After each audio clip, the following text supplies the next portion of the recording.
just a little north and west of Nottingham. And I was there until March 1945. So you were there for 4 or 5 months then? Yeah, from November till Yeah. March. Yeah. And we were in Quonset huts, great big metal poles, the half-round things. And the metal was cold, and it was snowing most of the time we were there. We had one great huge pot-bellied stove in the middle of the barracks, and we would stoke it with coal to get it red hot to go through the night. And it kept us warm, but it was a little different than I was used to. What was the impression of the people that you met? The English people? Yes. Most of the English fellows had been called up. There were lots and lots of girls, and we had lots of parties that we were brought to the various bases for dinner dances. The adults accepted us. I think they knew why we were there. I think they appreciated the fact that we were helping England as well as ourselves. They were all hoping that their sons would come home, and in many cases they didn't. I didn't happen to be any place that was actually bombed, except a trip to London. The V-bombs that the Germans were shooting over. I was knocked out of bed in a hotel one night from the concussion of a V-bomb shortly close by. But people, I liked the English people. I became fairly well acquainted with one young lady there, and she took me to her home on numerous occasions, and they sacrificed for me some of their milk and strawberries, and they took me around and drove their car, and the gas was rationed, of course, so I felt very lucky to have had that kind of reception. Turned out later, we corresponded after I moved over to the continent for quite a while, and one day she wrote me that she was engaged and going to be married to an Australian Air Force officer, and that was okay because I had had doubts about whether I could do this thing long range the way I was by letters. I didn't feel comfortable with it, so that worked out all right. Okay, so we're in Salt Bay. From there we flew flights to England, carrying supplies. Flights to England? I mean, from England over to the mainland, to Germany, and in France with supplies, ferried troops, ferried sometimes injured personnel back to the hospitals in England. Can you describe a routine, if any of them were routine flights, can you describe one for us? Usually you'd get up before dawn in the morning, eat very, very early, get all ready to go over the flight line, and sit and wait and wait and wait. A lot of waiting. If the weather didn't close down where they had to cancel your flight, which they might do by 10 or 11 in the morning, if you did get off the ground, then we did formations. Now, I don't know if I've told you or not, I was attached to Troop Carrier Command after I arrived there. And so there was a whole group on our airfield. So when we went to leave somewhere, it would take a long time to get all those airplanes in the air. They would take off in formations of 3 and then congregate up above in 3, 6, 9, 12, or whatever the formation happened to be, and then they would circle until some more were ready. And what type of airplane was it? This is a 2-engine plane. It's called a DC-3 commercially, and it's still used in some small airports. We have one here at our field in Prescott, as a matter of fact. It's called the workhorse of the war at that time, and I had never flown one before I got to England, so we had to start all over again, learning how to fly an airplane that was 3 or 4 times as big as we were used to. But it took punishment. When some of us new people were trying to land, you'd come in 12 feet above, and all of a sudden you'd lose power and just drop, and the airplane would take it. It was really a workhorse, so it all worked out okay. Okay, let's see. So you sat around until you took off. Yeah, okay. Yeah. Then we get the formations, we would get to the field where we were going, and again, land in formation so that three airplanes, usually they're wide enough so three could land at once. If not, then you had to trail back and 1, 2, 3, and it took forever. But ordinarily, you'd go over and back in one day. You would unload whatever you were carrying, whether it was supplies or whatever. Then you would load your plane with whatever they had to bring back. And then we'd come back, do the same thing all over again the next day or whenever. Well, these airstrips in Germany that you would land upon, were they built by us or were they built by the Germans? Most of the ones Germans had built, we had bombed out. Mm-hmm. So usually our engineers had come in and laid down metal tracks that we would land on. Hard to land on? Were they hard to land? No, they were okay. If the field was fairly level, sometimes they just took an open field and did it there. Other times they had to scrape it a little bit. But no, the airfield conditions were not that bad. And our plane was comparatively small compared to the bombers and some of those, so that we could get on and off a field in a pretty short distance. Mm-hmm. Okay, March 24th. How many of those missions did you go on? Well, the one I just described to you, lots and lots of them. That was what we did as our daily work, flying these missions to bring stuff in. You weren't flying the gliders then? I did not fly a glider from the time I left Maxton Air Force Base in North Carolina. One night, Christmas Eve as a matter of fact, 1945, am I where I belong? March, yeah, no. Let's go back, sorry about that.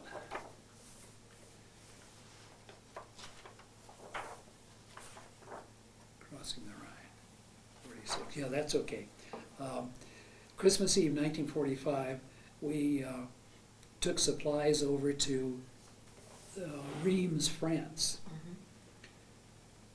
And I wrote in a letter that we had done this, but I didn't tell them. What I didn't tell them was that we were in Reims, France on Christmas Eve, and that we had a lot of excitement. The airfield on which we landed was strafed by the Germans during the night.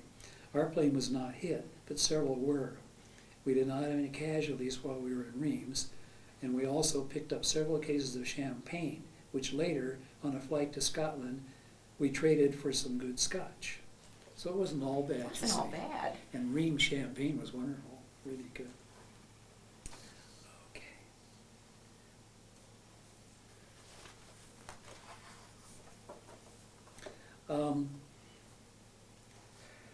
The only real action I saw was when we towed gliders across the Rhine River. But you towed them, you weren't flying them. I towed a You glider. towed them. Our airplane towed a glider, yes. And as I say, that's the first time we really saw any enemy action. The night we were at Reims and we were strafed, yes, you knew bullets were hitting things all around you, that it wasn't like being in action. And so I wrote kind of a daily journal for 2 or 3 days of that mission. Now, you were the primary pilot, correct? We traded off. I see. For a long time I wasn't, because we hadn't learned how to fly these airplanes Mm-hmm. until we went overseas. And this squadron had been in business, that they started in Africa and came up to Italy and came up to France, or to England first and then back to France. Mm-hmm. So they were all well trained. They were always first pilots. Sometimes they let us do it. And then later on, as they would go home because of their time being up, more of us got to fly first pilot. By the time I left, yes, I was doing that most of the time, all the time. But I did write my feelings on this one mission. It's 2 or 3 pages, but I think it's worth reading to you. This was on the 23rd of March, 1945. Today there was a meeting called for all the pilots and navigators, briefing for a mission to cross the Rhine River tomorrow. It gave me quite a thrill to have told to me the plans in advance for such a large operation as this crossing will be. Maps with courses drawn on them were shown to us. The exact location of our drop zone was drawn in, and also the rope drop, and portions of both the Allied and enemy troops were shown on the maps.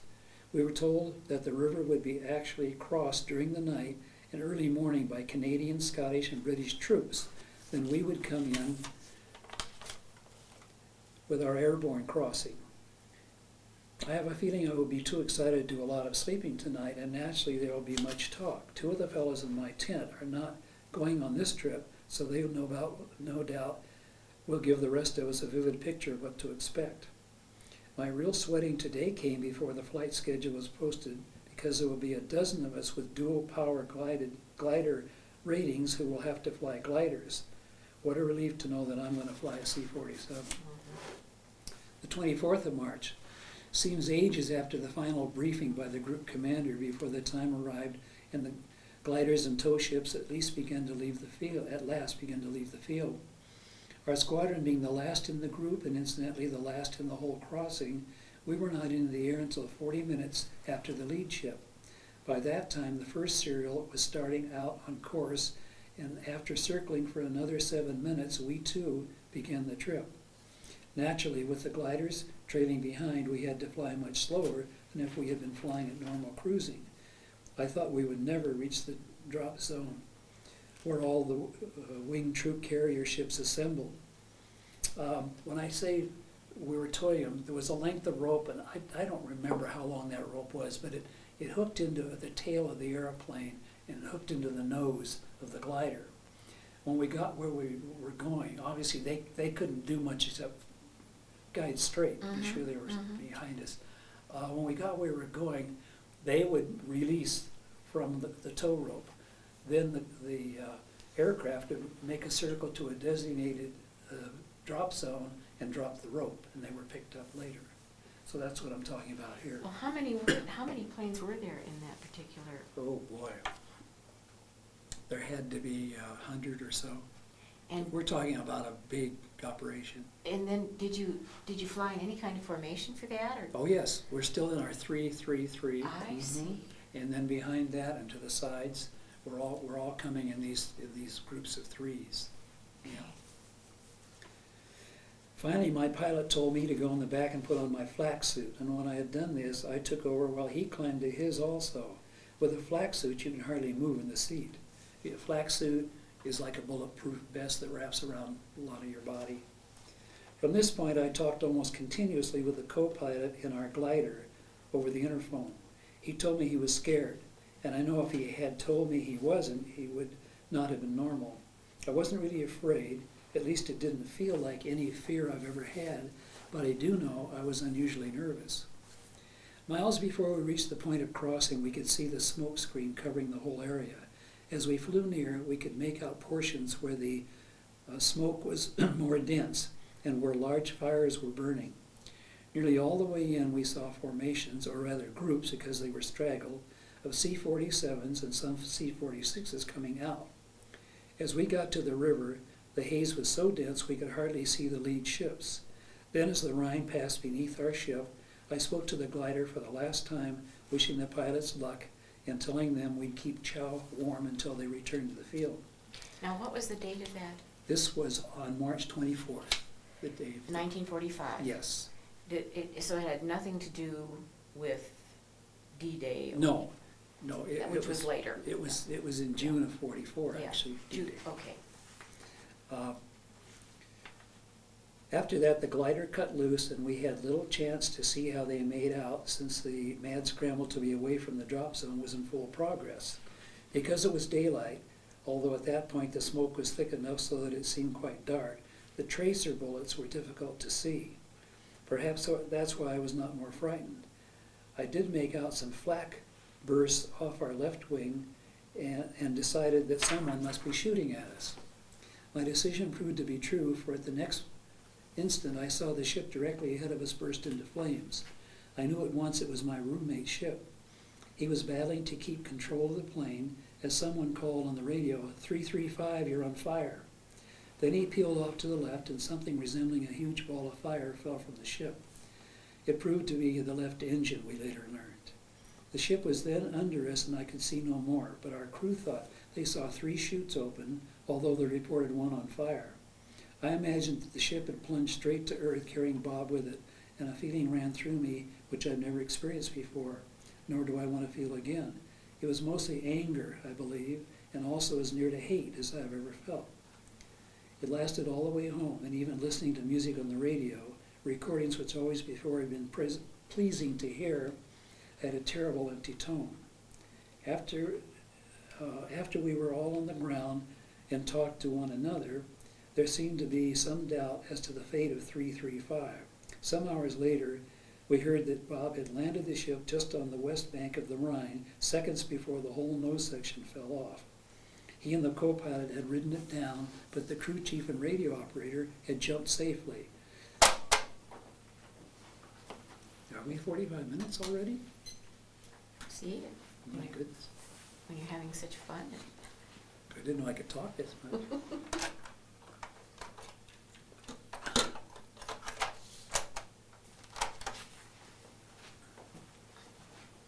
Are we ready? Let's see. You were just describing Yeah. that they had landed the plane. Right. Oh, by the next afternoon, everybody was beaming when they all came back. We thought they were the best looking people we'd ever seen. The TWX message, which had been received on them, stated that one of them had been injured. It proved to be Bob. He had sprained his ankle when he jumped off the nose of the ship after landing. Now, before you go any further, Yes. what's a tracer bullet? Okay, that's one that like a sparkler that you would send out. I mean, one bullet will give off a flame or a flash so that you can trace it. And when you see the tracers coming up, you know where they're hitting. Also on the ground, they can see how far they're missing what their target is. And the flak is? Flak is pieces of shell that are breaking loose and piercing airplanes. The flak would go right through the body of the airplane or the wing or whatever. And they're lethal. It's lethal. Oh, well, it depends on what they hit inside. Yes, Yeah. yes. Thank you.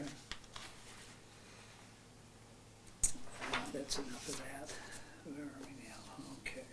Now, how many of those missions did you make? Just that one. Just That's that the only big time I one. really saw action. Yeah. I was lucky, very lucky. Well, yeah. Because being in troop carrier, I flew a lot. I got to see most of Europe, had some wonderful experiences. I spent a year in Paris, so I got to see that city very well. And in 1945 in Paris? Mhm. Was that? Well, I'm not there yet, actually. Okay, I'm we'll gonna get be you there. there. We'll Gonna get be you there there, very soon. okay. Yeah. Okay. Towing gliders. I would like to read you from one other source here. The 9th Air Force Association puts out a magazine called The Ninth Flyer. This comes out 4 times a year. This happens to be the newest edition, which is Winter 2004, and I received it just recently. There's a story in here written by one of the fellows from the troop carrier that I was assigned to, and he tells about a tragedy in our squadron that I don't record in my letters, and I don't know quite why I didn't, but anyway I didn't. So I'll read through this quickly. On the ill-fated day of April 6, 1945, the squadron lost 5 aircraft and 15 flight crew personnel. In 2 separate accidents occurring on the same freight mission, separated in time by 20 minutes, calamity struck the squadron. 14 50th Squadron aircraft were dispatched on a mission to haul mostly 10-in-1 rations from airfield A93, which was Liège, Belgium, to Y85, which was 25 miles northeast of Frankfurt, Germany. 9 planes were cleared for takeoff. 15 minutes after the 9-ship flight departed, clouds and low fog closed in along the flight route. Suddenly, the ceiling was at ground level and visibility was estimated 100 feet. Encountering these conditions and finding themselves almost in the treetops, pilots were warned to climb out quickly to higher altitudes. That warning came too late for the pilots of 2 of the planes. One document indicates that The element that Captain Hicks was leading was flying at about 50 feet above the trees when ground fog closed in and visibly dropped to 100 feet. At the same time, it appears that the elevation of the terrain over which they were flying was rising in front of them. The rising terrain is obscured from the pilots. Those two planes were seen to enter low clouds that were never seen again by those in the flight formation. It's not known whether or not Hicks and King heard the warning to climb out to the higher altitude. The warning may have come too late. The resulting crashes took the lives of 8 men. 20 minutes later, tragedy struck again. Hearing the warning to climb out to a higher altitude 20 minutes earlier, Price had led his three-ship element to climb out of the clouds. Price found a break in the clouds that allowed the pilots to see the ground below. Price chose to lead his echelon down through the cloud break, leveling out near ground level, continuing to fly to Y-85 by visual means. Minutes later, the fog closed in on his three-ship element once again. While attempting to maintain visual contact with the ground and in fog, Price's plane struck a 1-inch steel high-line cable used to strengthen high-voltage towers that hold cross-country power transmission lines. The plane struck the power lines. At one point, the left engine began to shake violently of Price's plane, and the plane suddenly went out of control. Price's plane plunged headlong into the ground seconds later. The other plane was piloted by a fellow named Gert, who was flying on Price's right wing. He also hit the voltage tower, and nobody witnessed the crash, but he also crashed. Now, these planes, what altitude did they fly at in order to drop what they needed to drop? Well, that wasn't for dropping. We didn't have that great navigational instruments in those days. Okay. We didn't have what the airplanes have today. So whenever we could, we flew by the seat of our pants by watching the ground, and you could pick out things on the map that would lead you to where you're going. You had a radio beacon. Mm-hmm. So whenever you could, you flew low. In fact, many times you saw the poor people in the fields with their cows or horses, and we flew so low that they just scattered or dropped down on the dirt. And that's what they were doing here, trying to maintain ground visual instead of being up in those clouds. But they weren't actually getting ready to drop anything, they were just getting there. Mm-hmm. Then they would make a normal landing. Mm-hmm. A postscript to this story is this little bit. Sometime prior to 1996, Julian Rice, a pilot for the 316th Troop Carrier Group in World War II, happened to be visiting Belgium. While there, he was made aware that a group of people were gathering at a location in the Ardennes near Solwester for memorial service. For more than 10 years, this group had been gathering on the Sunday nearest April 6 to hold a service in honor of 8 Allied airmen who died in 2 air crashes at this site during wartime. Rice recognized the wreckage as 50th Squadron planes and made contact with the 50th upon his return to the United States. And direct correspondence was started with the group of Belgians. For the first time in more than 50 years, the interested persons in Belgium learned what had happened to cause the tragedy. This opening contact led to 11 persons from the United States, 6 veterans of the squadron, and 5 of their wives making a journey to Belgium in April 1998 to participate with their newfound friends in the memorial service. During that visit, the USA group learned that a museum had been created to showcase many war materials that had been collected over the years, many from the crash site of the 50th Squadron planes. The Innsbruck Historical Museum is now a center visited by hundreds, located in the suburb of Verviers. Representatives from Belgium have attended several 50th Troop Carrier Squadron Association reunions since that time. About the time they mentioned this happening, 1996, the man who wrote the article is named Bob Callahan, one of the 50th people, found me and emailed me to see if I was the George Geib who'd been in the 50th Troop Carrier Squadron. And when we started corresponding, obviously I was. And he told me they'd been having reunions for several years. And so Lucy and I went to our first reunion in Charleston, South Carolina in 1998, which was great fun. I missed the next several, but last year we went to San Antonio, Texas. Uh-huh. There were about 20 pilots there, or 20 in the squadron. They weren't all pilots. They were crewmen and everybody, and a lot of their wives. And a lot of the names I remembered, once I saw the faces, we kind of could put it together and talking, and then it all came right back. So it's been neat seeing these people. This year we're meeting in September, excuse me, in Las Vegas, which is closer to home, and we'll be there. You will be there. But isn't this a remarkable thing that the people of Belgium did? Those people were here to the reunion in San Antonio. Oh, for heaven's And it was 2 young fellows, their wives, one of them's mother, and one of them had 2 children. And just the nicest people in the world, but only one of them spoke English. So and it was the wife of the fellow that got all this going. But nice people. That is remarkable. And in fact, he sent a letter to everybody a couple of years ago asking for anything we might have we could send to the museum, or a picture. So I sent a picture over, and he sent back this wall, and here's my picture in the middle of it, which is kind of fun. Well, did you get a picture of the museum, the outside of the museum too? When they were here, they brought slides and showed us the museum, and it's amazing what they have in it. It's a little tiny place, but they had tons of stuff. So that was very nice. I don't know if I ever mentioned while we've been talking that back in 1994, when I wrote this book, shortly after that, Charlotte Hall Museum here in Prescott had an exhibit called Arizona Goes to War. Mm-hmm. And they were looking for things to use for the exhibit. And Lucy and I talked about it, and we thought, you know, why don't I take all the stuff that I've accumulated to the museum? They can handle it, take care of it much better than I can through the years, and I'm not going to be here forever. So I took uniforms and medals. I took a copy of my book and maps, all sorts of stuff down there, which are in the archives at Charlotte Hall Museum today, which are open to public view if any researcher wants to look at them. Thank you. Yes. Now let's get going here. We have to get back to Paris, you know. Huh? We have to get to Paris? Well, I'm still in Poix, P-O-I-X. Okay, Poix.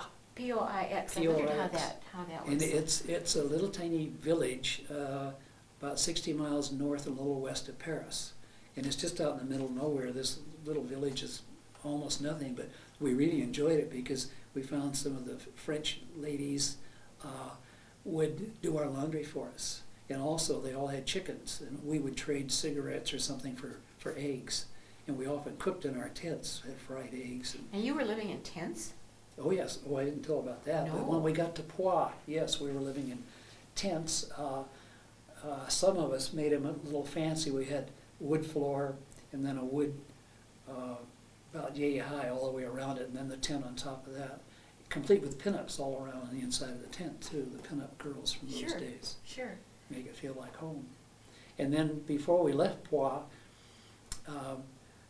we had a fellow who was in charge of the mess hall, and he was bound and determined to build us an officers club, which he did with the help of everybody around. We all pitched in and built this, big room, had a bar, piano, all sorts of stuff, and he bartered things for booze to stock it with. I'm sure a lot of it, the furniture came from Germany. It was liberated when some of the flights went over there, because we had sofas, we had practically everything. Anyway, we lived as comfortably as we could. And then when they closed down Poix, the little villagers all rushed in, I think, to live in some of the tents, which might have been better than the hovels they were in, and I'm sure they took over the club for who knows what. Well, you mentioned living in tents some time ago, and was that also the type of tent that you lived in, or were there different kinds of tents? Well, the only one, let's see, in my training, we didn't live in tents. We always had barracks, or we had the Quonset huts in England. So this is the first tents that I lived in. Then when we got down to Paris, we lived in regular dormitories or something. Regular dorms, yeah. That was the only tent that I ever lived in. Because you'd mentioned somebody living in your tent with you, and I... Yeah, that's right. Well, we're clear up to VE Day, which was on May 8th, 1945, and I've got just a little bit here. I'll read you about that. And were you in Poix? I'm in Poix. Okay. May 8th, 1945 was VE Day, that long-awaited day when the fighting in Europe was finished. I had a very long flight that day, and as you will read, I heard the news while in the air. I was very tired when we landed in Prague, but was not going to miss any celebration which might be in progress.